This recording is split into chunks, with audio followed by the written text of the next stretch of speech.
So apparently I've been live for 2 minutes, but I haven't had any internet and it's been telling me I am not in StreamYard. Good evening and welcome to Wisdom Wednesday. My name is Naomi. I go by the How To Chick, and I am apologetic for the 2 minutes of abject silence that you've endured. But I'm not going to start over only because it's late and I'm already 15 minutes late thanks to my technical difficulties. Whenever I have difficulties like this, it's always so tempting to just say, "Hey, I'm not going to make it tonight." But I'm gonna persevere tonight. I've decided I'm gonna stay on. I'm gonna persevere, and we're gonna talk about the holiday season just for a moment tonight. If this is your first time catching one of my lives, my name is Naomi. I go by the How To Chick. I'm a child of God, a wife, a mom, an attorney, a coach, a mentor, and a speaker. But most importantly, I believe that you can do anything, but you cannot do everything, and you have to choose wisely. And never is that a more important consideration than in the holiday season. If you've been following me for any length of time, then you know that I am a mom of five. I work full time. I have an incredibly busy and full life. I'm grateful for my life. I'm not complaining about my life, but there are certain times and certain seasons when it gets a little overwhelming. And the holiday season is one of those times where everything is everywhere all the time. And I just wanted to stop by and give you a little bit of encouragement tonight. And that encouragement starts and ends with my catchphrase: you can do anything, but you can't do everything. Choose wisely. This week, my kids all had recitals. There are concerts. There was a play last weekend. I had events all day on Sunday. My job is reaching fever pitch, which usually in normal circumstances, everything would be slowing down for the holidays and people would be heading out. But unfortunately, we have some deadlines and there's a lot going on. And I've been so busy, so exhausted, burning the candle at both ends for everything that I'm doing. And I've just been really overwhelmed. And Monday, it kind of reached a fever pitch because I ended up working late, forgetting that my kids had a recital on Monday night. I thought everything had been moved to Tuesday. I ended up leaving work super late. And by the time I realized that the recital was on that day, there was just no way I was going to make it there on time. And it was a rough day all around. I was exhausted, overwhelmed, anxious, irritated with myself, beating myself up, mad at my husband for not reminding me. He literally called me as the recital was starting to ask me, was I there? And honestly, it was just rough. And my kids are, if I don't know if you can identify with this. This is for my moms of elementary, middle school, maybe even high school age, but my kids are just so overscheduled. And their overscheduling means that I'm overscheduled and my husband is overscheduled and we're tired and we're anxious. And I wanted the kids to make their Christmas cards for their teachers. And there were some things that I had on my to do list for this week. And I had to sit down prayerfully, pull the list out, and say what we're not going to do this year. Not necessarily what we are going to do, but what we're not going to do this year.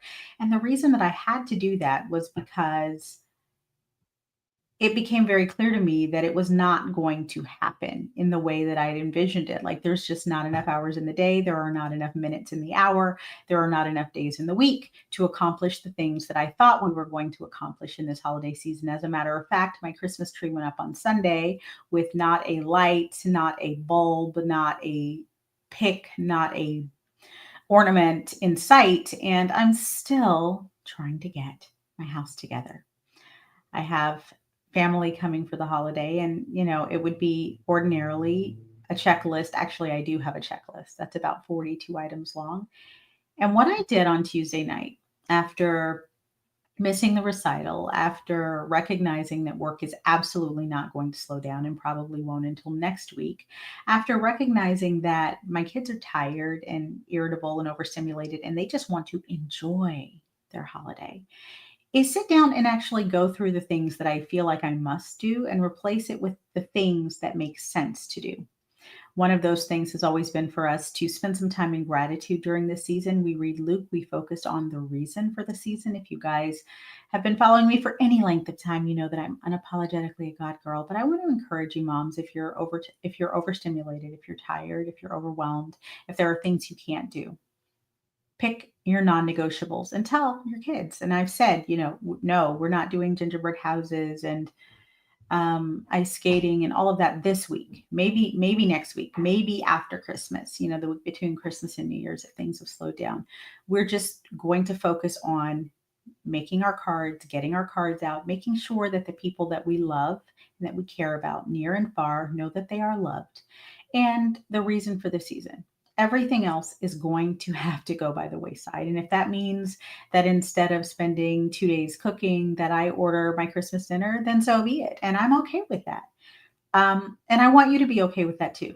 I want you to be okay with taking care of yourself and recognizing that, just like the best baby is a fed baby, no matter how you do it, the best holiday season is one where you and your family are able to enjoy each other, where the reason for the season is not lost in the hustle and bustle and commercialization, where you are not stressed out and snapping at your spouse because of maxed out credit cards and past due bills, but instead you're taking the time that you need, the time that is required to focus on the good that has happened in this year, to focus on the reason for this season, and to allow your children to experience the beauty of a life that is spent quietly in stillness and in gratitude.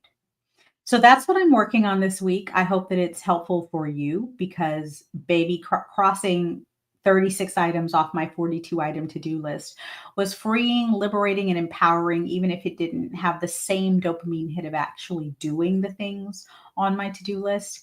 But it reminded me that I am in control of this, not the culture, not Hallmark, not wherever I've gotten the idea that the things that we've always done are the things that we always must do. It's okay to be flexible. It's okay to pivot. It's okay to take care of yourself.